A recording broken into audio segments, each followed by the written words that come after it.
예, 하나님 말씀 보겠습니다. 신약성경 마가복음 14장 32절에서 40절까지 말씀. 신약성경 81페이지 마가복음 14장 32절부터 40절 한 절씩 교독합니다. 제가 32절 시작합니다.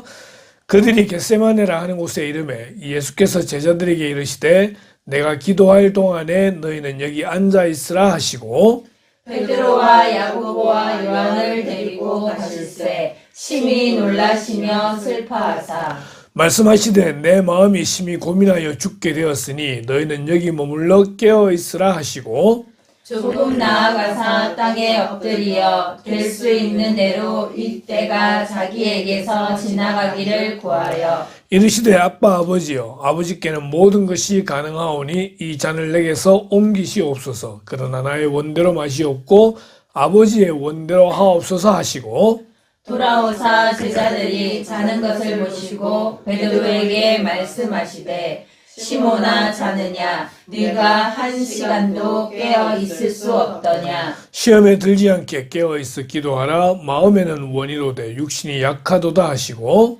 다시 나아가 동일한 말씀으로 기도하시고 같이 있습니다. 다시 오사 보신즉 그들이 자니 이는 그들의 눈이 심히 피곤함이라. 그들이 예수께 무엇으로 대답할 줄을 알지 못하더라. 아멘. 자, 오늘의 강론 하나님의 성품 중에서 순종에 대한 말씀을 함께 나누도록 하겠습니다. 순종이 뭐냐? 순종은 지시나 법을 따르는 자세와 행동을 의미합니다. 지시나 법이 있기 때문에요.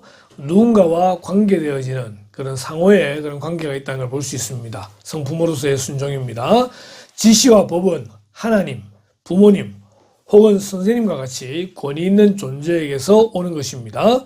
그렇기에 법에 대한 순종은 필연적으로 이계와 질서를 전제합니다. 그런데 순종의 성품은 단순히 태도와 행동으로만 나타나지 않습니다. 순종하는 사람은 지시를 내리는 사람을 향한 존중과 신뢰가 있어야 합니다. 자, 순종은 누군가 지시하는 사람이 있다는 거잖아요. 하나님, 부모님, 선생님. 결국은 권위라는 게 등장을 하게 됩니다. 권위가 있을 때에 지시할 수 있게 되는 거잖아요. 어느 순간부터 이 권위가 사라지고 있습니다. 흔히 말하는 포스트 모더니즘의 시대에 들어오게 되면서 이 권위가 사라짐으로써 이제 누군가를 존경한다거나 하는 그런 시대가 아니라 서로가 서로에 대해서 무시하는 그런 시대가 된 것 같습니다. 자, 그럼에도 불구하고 이 순종의 성품이라고 하는 것은요, 태도와 행동으로 나타나는 것입니다. 결국 순종은요, 뭔가 액션이 취해져야 되는 거죠. 그런데 그보다 더 중요한 것은 그렇게 지시를 내리는 사람에 대한 존중과 신뢰가 있을 때에 순종이 이루어지는 것이지, 만약 존중과 신뢰가 없다고 한다면은 우리는 순종하지 아니하고 오히려 불순종하게 된다거나 하는 그런 모습을 보이게 될 것입니다. 순종은요, 하나님의 성품입니다. 우리는 그 성품을 이어받고 또한 닮아가서 순종으로 말미암아 하나님께 영광 돌리는 그런 성도가 되어야 할 것입니다. 자, 먼저 누구에게 순종할 것인가 라고 할 때 로마서 6장 16절 같이 한번 읽어보겠습니다. 시작. 너희 자신을 종으로 내주어 누구에게 순종하든지 그 순종함을 받는 자의 종이 되는 줄을 너희가 알지 못하느냐.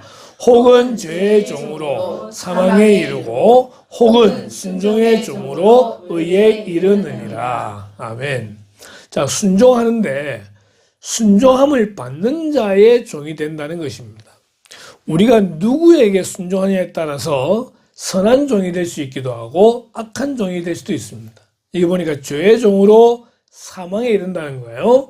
죄를 행하게 되면은 우리는 사망에 이르게 됩니다. 하지만 순종의 종으로 하나님께 순종하게 될 때에 의에 이르게 되더라는 것입니다. 그러니까 우리는 누구를 따를 것인지 누구에게 순종할 것인지 우리는 확실하게 정해야 되는 것입니다. 사도행전 5장에 이런 말씀이 나와요. 베드로와 사도들의 대답하여 이르되 사람보다 하나님께 순종하는 것이 마땅하니라. 자, 이 일의 배경은 이렇습니다. 베드로가 사도행 2장에서 하나님의 말씀을 전하니까 남자만 3,000명, 수만 명의 사람이 세례를 받고 예수를 믿게 되었다는 거예요. 3장에 들어가서 안전뱅이를 고쳐주고 난 다음에 또 설교를 함으로 인해 가지고 남자만 5,000명, 거의 2만 명 되는 그런 사람들이 예수를 믿고 세례를 받는 일이 벌어지게 되더라는 것입니다. 그러기에 2장, 3장, 4장을 거쳐나가면서 그 예루살렘 교회에 기적들이 일어남으로써 수많은 사람이 예수를 믿는 이 장면을 바라보면서 당시의 종교적 기득층인 사두개인이나 바리새인들이 이 제자들을 좋아하지 않는 거예요. 그리고 그들을 결국은 붙잡아서 그들에게 더 이상 예수의 도를 전하지 마라 라고 하니까 베드로가 하는 말이 사람보다 하나님께 순종하는 것이 마땅하다라고 하는 것입니다. 우리의 순종의 첫 번째 대상은요, 하나님입니다. 우리는 하나님의 말씀에 순종하는 그러한 목표를 세우고 결단을 해야 되는 것이에요. 그렇게 하기 위해서는 우리는 하나님께 집중해야 되는 것이죠. 좀 전에 이야기할 때 내가 몰랐다. 그래요. 그럴 수 있어요. 근데 우리가 하나님을 몰랐다라고 하면서 불순종할 때가 있다라는 것입니다. 하나님과 친밀하기 위해서 말씀과 기도로 항상 그분과 동행하게 될 때에 우리는 하나님을 알고 하나님 우리에게 무엇을 원하는지를 알고 순종할 수 있게 되더라는 것입니다. 불순종은 죄입니다. 불순종은 죄입니다. 하나님께 순종하는 그런 저와 여러분들 주님의 이름으로 축원합니다. 자, 베드로전서 2장에 보니까요. 또한 부딪히는 돌과 걸려 넘어지게 하는 바위가 되었다 하였느니라. 그들이 말씀을 순종하지 아니함으로 넘어지나니. 우리는 누구에게 순종해야 됩니까? 하나님의 말씀에 순종해야 됩니다. 좀 전에는 하나님 그 자체고 이제는 하나님의 말씀인데 말씀에 순종할 때에 우리는 넘어지지 않을 수 있습니다. 사도 바울은 자주 말하죠. 선줄로 생각하는 자는 넘어지지 않을까 조심해라. 항상 우리 앞에 돌뿌리가 있습니다. 우리를 걸려 넘어지게 하는 바위가 있습니다. 말씀에 순종하지 않을 때는 바로 그런 바위에 넘어지는 것과 같다라고 하는 것이죠. 우리는 하나님의 말씀을 읽고 또 그 말씀이 그러한가 하여 묵상하고 그 말씀대로 순종하는 그런 성도가 되어져야 되는 것입니다. 말씀을 우리가 계속해서 읽고 있잖아요. 말씀을 읽고 그것을 다시 또 듣고 그렇게 하는 가운데 하나님 우리 주시는 말씀들이 있습니다. 메시지가 있습니다. 모든 말씀이 다 하나님의 말씀이지만 특별히 우리의 마음에 감동을 주는 말씀을 우리가 기억하고 그 말씀대로 순종하는 그런 저와 여러분이 되어져야 되는 거예요. 그렇기 때문에 하루라도 말씀과 떨어져서는 안 되는 것입니다. 항상 말씀을 읽고 말씀을 대하고 나에게 주신 하나님의 명령이 무엇인지를 기억하고 그리고 그 말씀대로 살려고 최선을 다해 몸부림치는 그런 성도가 되어져야 되는 것입니다. 하나님의 말씀이 귀 있는 자에게 들린다고 말하고 있습니다. 우리는 우리의 눈을 열고 귀를 열어서 하나님의 말씀을 듣고 그 말씀을 마음에 새기고 그 말씀대로 순종해야 될 것입니다. 누구에게 순종해야 됩니까? 에베소서 6장에 보니까 주 안에서 너희 부모에게 순종하라 라고 말씀하고 있습니다. 자녀들아, 주 안에서 너희 부모에게 순종하라. 이것이 옳으니라. 자녀와 부모는요, 세대라고 말합니다. 자녀 세대가 있고 부모 세대가 있습니다. 우리가 보통 한 세대를 30년으로 계산하기 때문에 부모와 자녀의 차이는 최소 30년의 차이가 납니다. 그러면은 부모의 문화와 자녀 시대의 문화는 분명히 다릅니다. 자녀 시대에 있어서 부모 세대의 문화는요, 고리타분합니다. 자녀 세대의 부모 세대의 그런 문화나 이런 모든 것들은 지금보다 뒤처지는 게 틀림없습니다. 생각이 다르고 문화가 달라요. 그래서 때로는 부모들이 자녀에게 이야기할 때에 자녀들은 그 말을 듣지 아니하고 그 말을 무시하고 불순종하게 되는, 왜요? 세대가 다르기 때문에 라는 말로 그렇게 불순종하는 경우들을 보게 됩니다. 그러나 성경은 분명히 말합니다. 자녀들아 주 안에서 너희 부모에게 순종하라.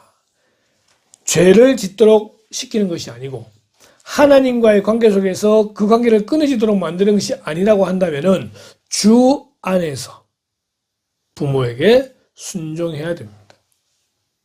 어느 순간부터 은교가 하는 말이 있습니다. 그 나이 때 왜라고 하는 그런 말을 자주 쓰죠.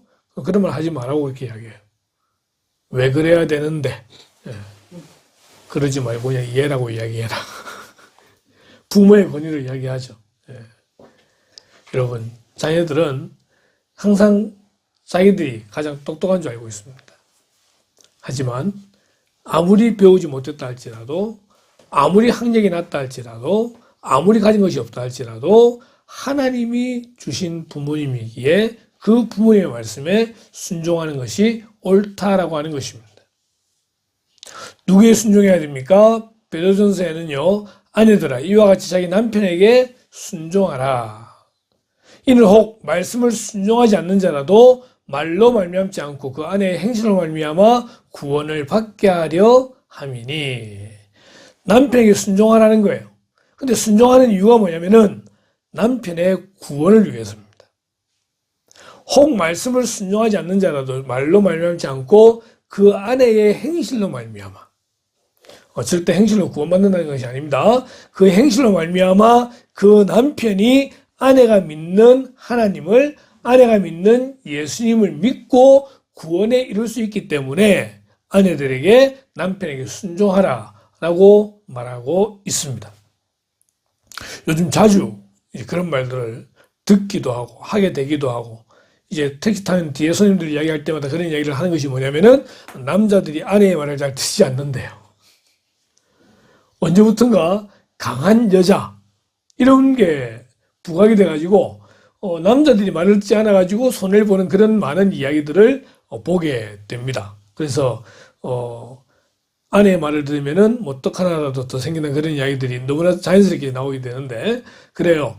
우리가 세상의 어떤 권위 부분에서 남편에게 순종을 안 하는 것이 아니라 그 순종함으로써 여기는 사랑이 있고 한 영혼에 대해서 긍휼히 여기는 마음을 가지고 그 남자에게 순종하게 될 때에 하나님께서 그 행동을 통하여서 남편의 마음이 돌아서게 될 수도 있다라고 하는 것입니다. 그렇기 때문에 아내들아 이와 같이 자기 남편에게 순종하라라고 말하고 있습니다. 우리가 흔히 창조론적으로 하나님이 여자를 만드실 때 남자 아담의 갈비뼈로 만들었다고 하는 이 이유가 무엇인가에 대해서 좀 알레고리컬하지만 해석한다고 한다면은 머리의 뼈로 만들었으면은 여자가 남자 머리 위에서 있었을 것이고, 만약 발가락 뼈로 만들었으면은 여자가 남자의 밑에 있었겠지만 갈비뼈이기 때문에 남자와 여자는 존재론적으로 동등한 존재라는 것입니다. 그렇기 때문에 복종하고 순종하고 이것이 억지로 되거나 권위적으로 하라는 것이 아니라 서로 간에 인정하고 서로 간에 순종하는 아름다운 관계에 대해서 성경은 말하고 있다라고 하는 것입니다. 남편에게 순종하라. 아내들에게만 하는 말이 아니라 남편도 아내에게 순종해야 되는 것입니다. 그래야 그 가정이 아름다울 수 있습니다. 많은 가정이 이혼하고 있습니다.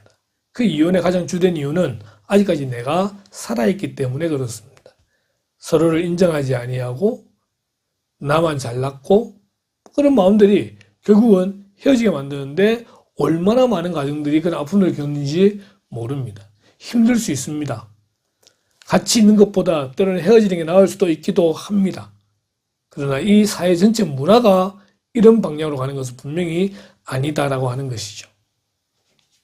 누구에게 순종해야 됩니까? 에베소 6장에 보니까 종들아 두려워하고 떨며 성실한 마음으로 육체의 상전에게 순종하기를 그리스도께 하듯 하라. 육체의 상전에게 순종하라라고 말합니다. 두려워하고 떨며 성실한 마음으로. 이 관계는 상하의 관계가 분명합니다. 종들은, 그러니까 이 말씀은요, 있는 사회의 그 어떤 조직이나 이런 것들을 사도 바울은 인정을 하고 있었다는 것입니다. 종이 분명히 있다는 것이죠. 상전이 분명히 있다는 것이죠. 회사 같으면은 분명히 상전이 있고 부하 직원이 있게 마련이잖아요. 그럴 때에 상전을 대할 때에 그리스도께 하듯 하라.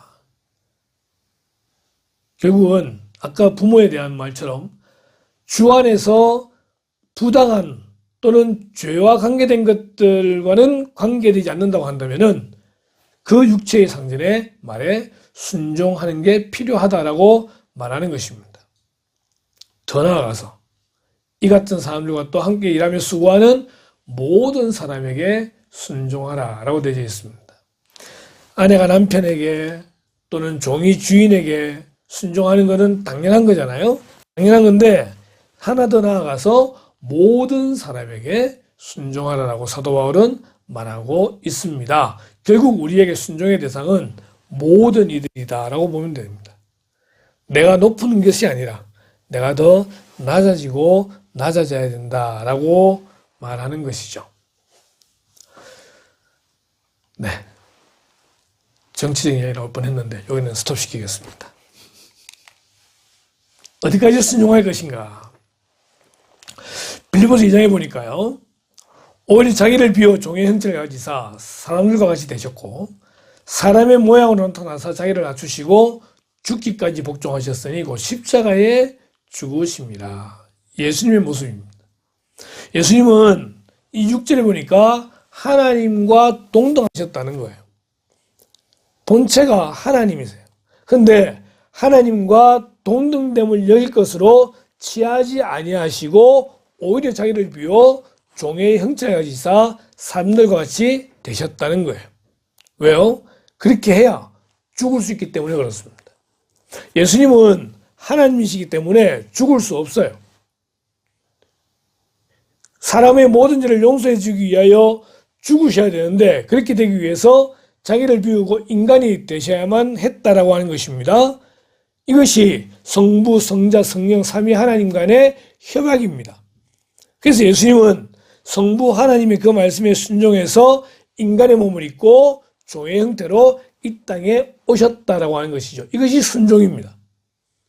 그런데 인간의 모습으로 온 거기서 끝나는 것이 아니라 자기를 낮추시고 죽기까지 복종하셨다는 거예요.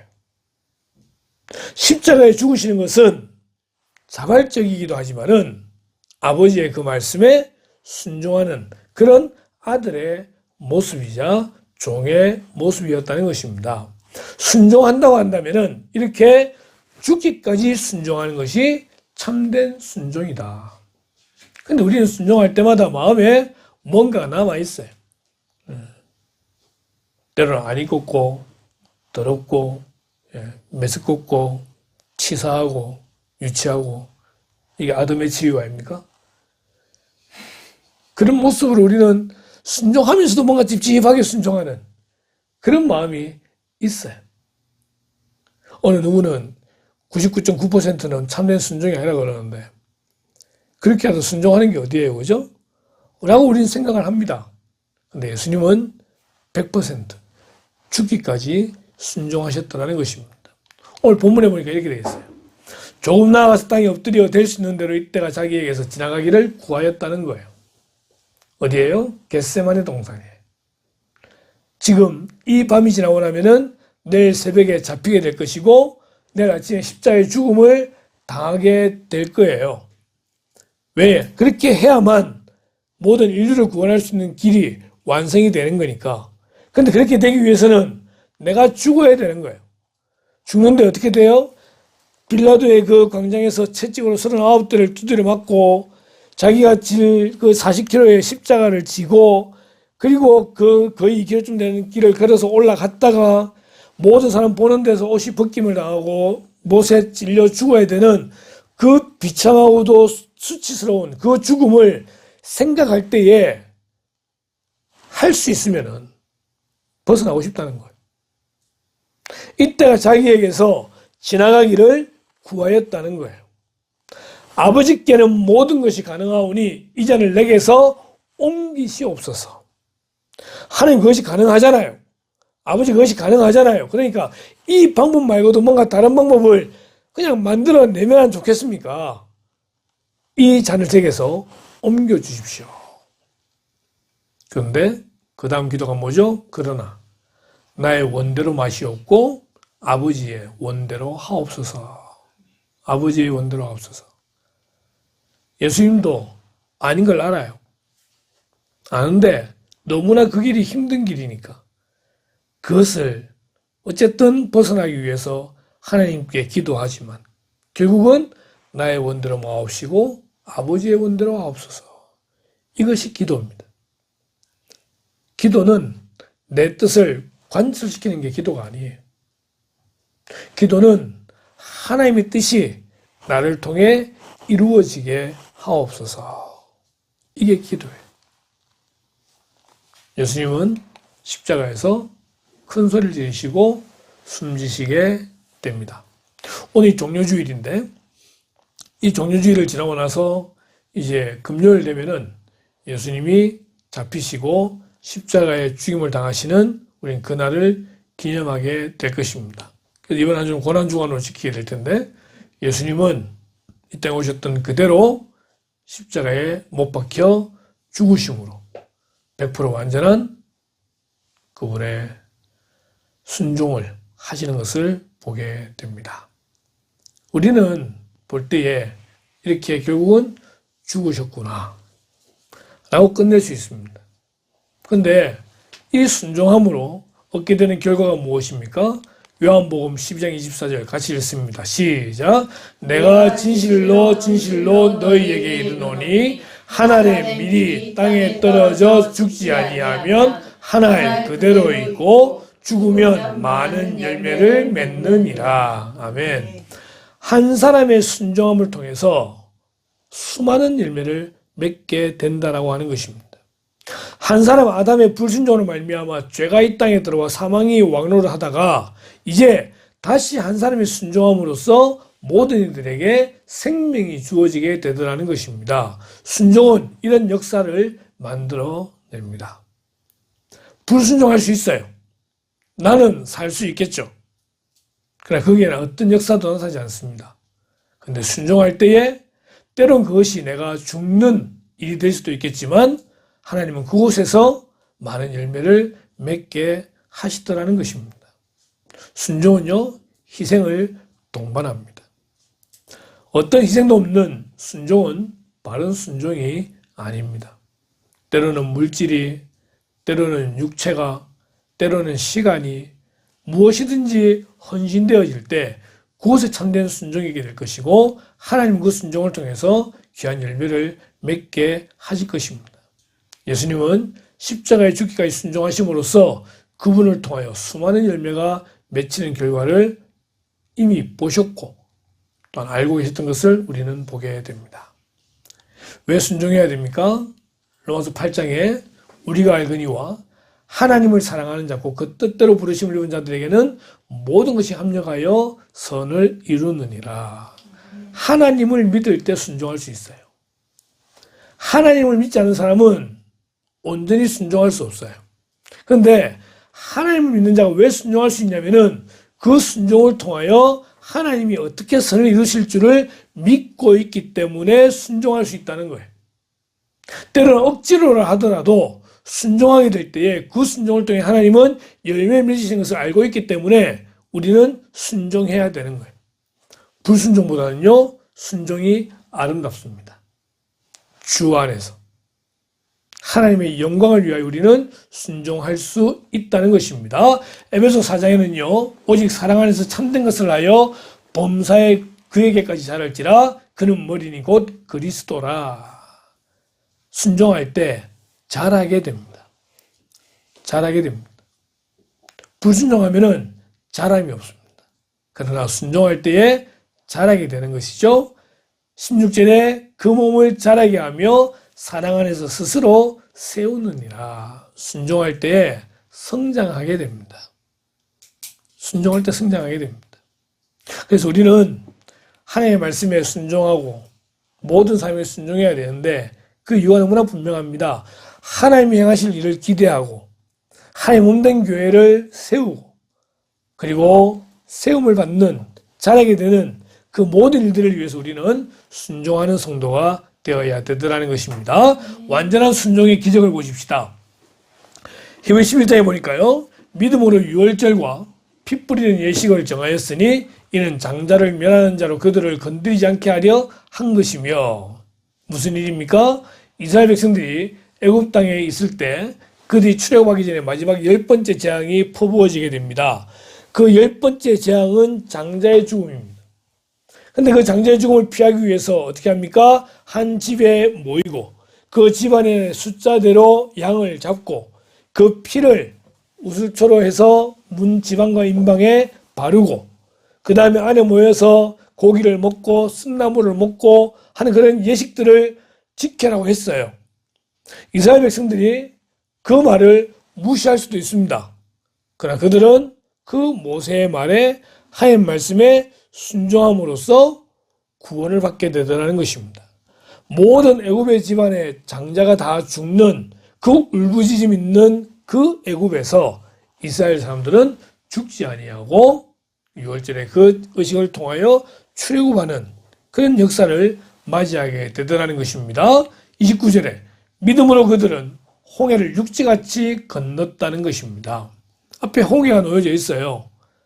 홍해 바다가 있고 뒤에는 애국 군사들이 600개의 병거를 거느리고 쫓아와 있습니다. 절체절명의 순간이에요. 앞으로 가면 바다에 빠져 죽는 것이고 뒤로 가면은 군사들이 죽는 것입니다. 그런데 그들은 어떻게 합니까? 바다를 건너갑니다. 모세가 밤새도록 기도하는 가운데 동풍이 불어서 바다에 벽이 생기게 되었을 때 그들은 그 바다가 지나가는 그 자리를 걸어서 지나가게 되더라는 것입니다. 그런데 나중에 다 건너고 난 다음에 그들을 뒤따른 애국 사람들은 다 수장당해 죽게 되는 것이죠. 그들은요 건너라고 할 때에 두려워하지 아니하고 순종함으로 그 길을 건넜던 것을 보게 됩니다. 물론 홍해가 앞에 있고 뒤에 군사들이 있을 때에 우리를 왜 여기서 데려왔냐라고 불평불만하는 사람들이 분명히 있습니다. 그럼에도 불구하고 수많은 사람들은 모세의 말에 순종했고 그곳을 건너가서 구원을 받게 되는 것이죠.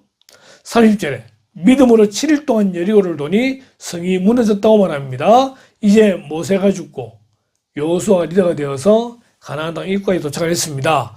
가나안 입구에 도착을 했는데 그 산 위에 있는 요새가 있는데 이 요새를 무너뜨리려면 좀 더 좋은 무기와 좀 더 강한 무기와 좀 더 많은 군사들이 있을 때 물리칠 수 있는데 하루에 한 바퀴씩 돌아라는 거예요.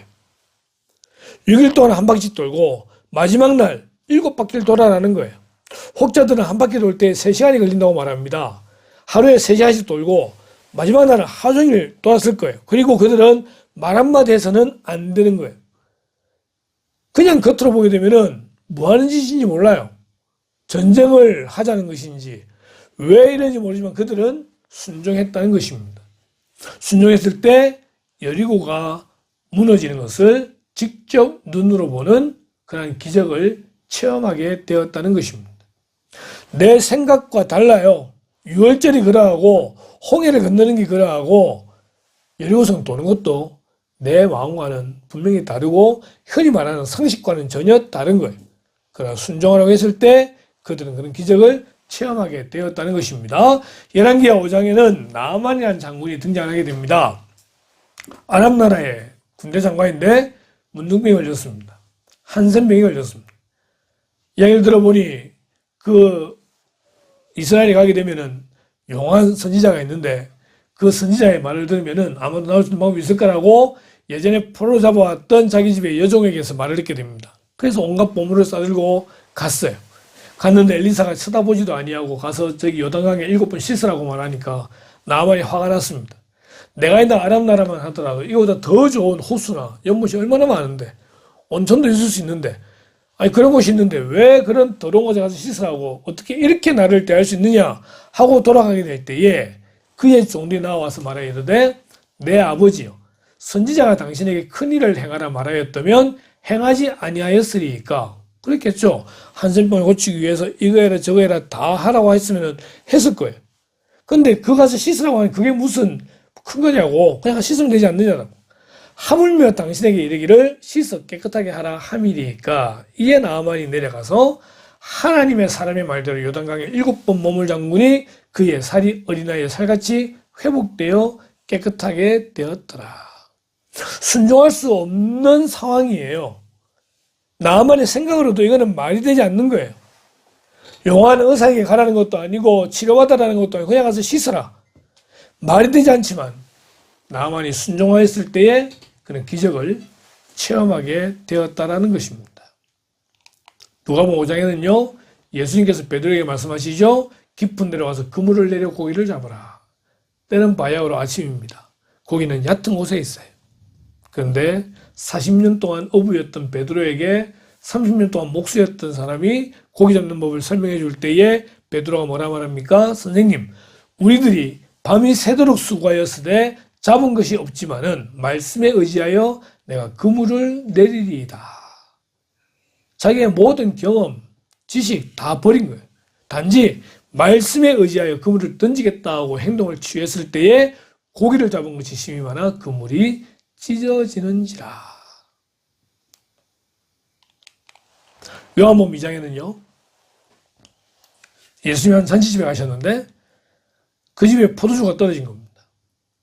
예수님 어머니 마리아가 예수님께 오셔서 포도주가 떨어졌다. 결국 예수님이 손을 대시는데 7절에 보니까 이제 그 하인들에게 항아리에 물을 채워라. 항아리 6개 이제 항아리가 있는데 물을 아기가 채워라 라고 해서 채웠어요. 이 종들이 순종하는 겁니다. 순종하라고 말했으니까 순종을 했겠죠. 물을 채워라. 그건 어려운 거 아니니까. 그런데 두 번째로 이제 떠서 연회장에 갖다 줘라 이래 된 겁니다. 지금 종들은 뭘 떠왔습니까? 물을 떠왔습니다. 연회장에는 뭘 내가야 됩니까? 포도주를 내가야 됩니다. 근데 지금 자기들이 가져온 게 분명히 물이고 이걸 갖다 주면은 물인 줄 아는데 그들은 순종했더라는 겁니다. 이젠 떠서 연회장에 갖다 주라 하시며 갖다 주었더니 연회장은 물로 된 포도주를 맛보고도 어디서 났는지 알지 못하되 물 떠온 하인들은 알더라는 것입니다. 이들이 수고했을 때에 또한 순종했을 때에 기적을 체험하게 되었다는 겁니다. 이 하인들이 만약에 우리가 떠온 게 물인데 왜 물을 갖다 줘야 됩니까? 라고 만약 불순종했다고 한다면은 이들은 이런 것을 체험하지 못했을 거라는 겁니다. 이게 순종입니다. 사무엘상 15장에는요, 이런 말씀이 있죠. 순종이 제사보다 낫고 듣는 것이 순양의 기름보다 나으니. 제사를 핑계로 말씀에 불순종했던 사울에게 사무엘이 하는 말입니다. 여호와께서 번제와 다른 제사를 그의 목소리를 청종하는 것을 좋아하심 같이 좋아하시겠나이까. 하나님은 우리에게 순종을 원하십니다. 예수님도 순종하셨습니다. 어떻게 되기까지요? 죽기까지 순종하셨습니다. 성경은 순종하는 자에게 은혜를 주시고 무엇보다 그 순종을 통해 기적을 체험하게 만드시는 것을 보게 됩니다. 정리해 보시면 이렇습니다. 앤드류 머리에라는 사람이 쓴 완전한 순종이라는 책이 있습니다. 그 책에 보니까 순종이 뭐냐 이렇게 돼 있어요. 순종은 단순한 행위가 아니라 하나님을 향한 전적인 신뢰와 헌신을 의미한다라고 하는 것입니다. 순종은 단순한 행위가 아니에요. 하나님을 향한 전적인 신뢰와 헌신이 포함되어져 있습니다. 그게 참된 순종은 부분적인 순종이 아니라 온전한 순종이어야 한다는 거죠. 내가 순종할게. 하지만 여기까지만 한다. 이거죠. 내가 머리로 이해되는 부분까지만 순종하고 이해되지 않는 부분은 난 순종할 수 없어. 라고 하는 겁니다. 제가 그런 경우가 많아요. 하다 보면은 위에서 뭐 이거 하라 그러는데 해도 안 되거든요. 해봤다는 거죠, 제가. 그래서 때로는 순종하지 않았던 그런 교만한 적이 참 많았습니다. 온전한 순종은요, 전적으로 순종하는 그런 순종이 되어야 되는 것입니다. 그렇게 순종하는 자에게 하나님은 더 깊은 은혜와 교제를 허락해 주시게 되는 겁니다. 우린 때때로 하나님의 말씀 중에 자기가 원하는 것만 따르고 부담스러운 부분은 미루거나 회피할 때가 분명히 있습니다.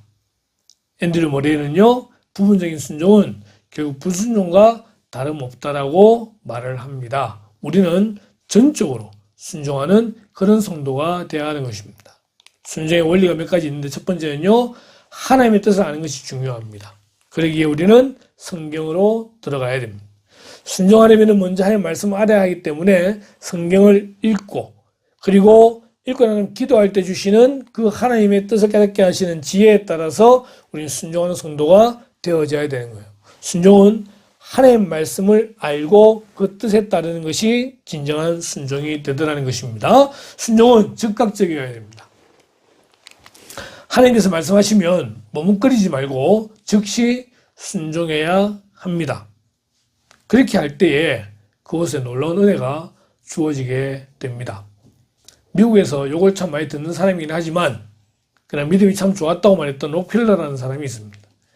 이 사람은 평생 기도 가운데에 참 많은 순종을 함으로써 큰 복을 누렸던 그런 사람이었는데, 예를 들면 이런 거죠. 탄광을 샀는데 탄광을 이제 살 때 이미 탄광이 갈 무렵이었다는 겁니다. 탄광이 끝이 나서 손해를 보게 되었는데 갑자기 하나님이 곡괭이로 찍어라 이래 된 거죠. 그렇게 음성을 들었대요. 그 찍었는데 거기서 석유가 나오게 되는 거죠.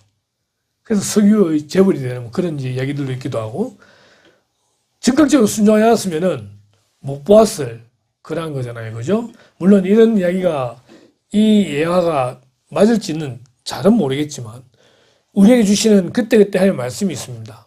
그 말씀 우리가 순종하는 성도가 되어야 된다는 것이죠. 지체하는 것은 불순종과 다름이 없습니다. 신앙생활에서 나의 계획과 하나님의 뜻이 충돌할 때 내가 얼마나 하나님의 말씀에 적극적으로 반응하는가를 우린 점검해 볼 수 있어야 됩니다. 세 번째로 전적인 헌신과 포기입니다. 순종은 나의 뜻을 내려놓고 하나님의 뜻을 따르는 것입니다. 분명히 나의 모든 경험과 나의 모든 지식은 이쪽이라 말하는데 또한 내 마음은 이쪽에 가 있지만 하나님께서 아니라고 할 때에 그 뜻을 따르는 것, 이것이 순종입니다. 그게 순종은요, 헌신과 포기를 우리에게 요구하죠. 내 욕심과 계획보다 하나님의 계획을 신뢰해야 됩니다. 근데 이것이 너무나 힘들기 때문에 네 번째로 우리는 성령의 도움을 받아야 하는 것입니다. 우리의 힘으로는요, 완전한 순종을 할 수 없습니다. 성령님의 도움을 통해서 우리는 순종의 능력을 얻어야 하는 것입니다. 우리 스스로의 의지로 완전한 순종을 이루는 것은 불가능하지만요, 성령께 의지할 때 순종할 수 있는 능력을 얻게 되는 것입니다. 결국 순종은 나의 힘으로 하는 것이 아니라 하나님이 주시는 은혜로 가능하다는 것을 기억해야 됩니다. 완전한 순종은요, 하나님을 의지해서, 성령을 의지해서 하나님 말씀에 순종까지 하는, 그것도 온전히 순종하는 그런 모습이 되어야 됩니다. 자, 순종에 주시는 축복의 결과가 있습니다.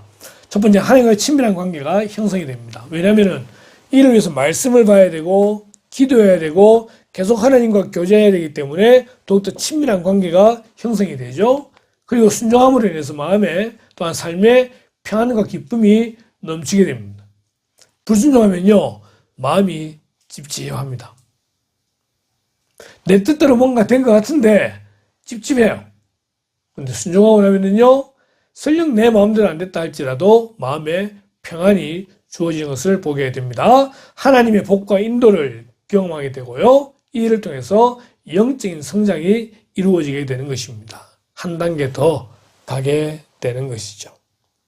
말씀의 결론을 맺읍시다. 순종하기 위해서 우리는 무엇이 필요하냐? 기도가 필요합니다. 기도는 하나님의 뜻에 순종하겠다라고 하는 나의 표현 방식입니다.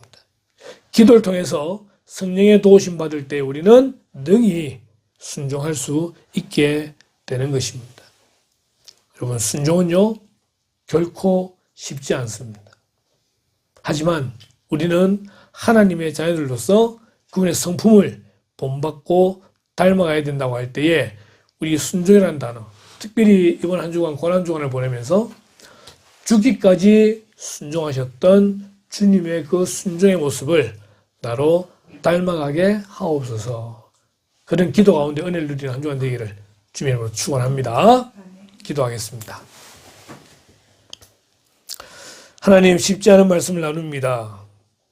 예수님조차도 십자가의 죽으심으로 그 순종을 나타내었듯이 우리가 가진 것들을 때로는 포기하고 헌신해야만 가능한 그 순종이라는 이 성품을 하나님 그래도 우리가 그리스도인이기에 하나님의 자녀이기에 닮아가는 그런 자들 될 수 있도록 인도해 주시기를 원합니다.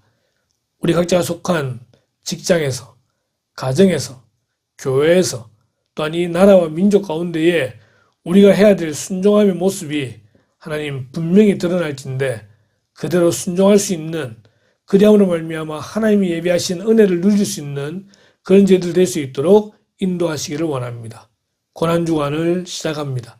하나님 특별히 한 주간 동안 예수님을 본받아 어떻게 순종할 수 있을 것인가를 고민하며 또한 그렇게 순종해 나가는 그런 이 한 주간 될 수 있도록 인도해 주시길 원하올 때에 이 모든 말씀을 예수님의 이름으로 기도드리옵나이다. 아멘.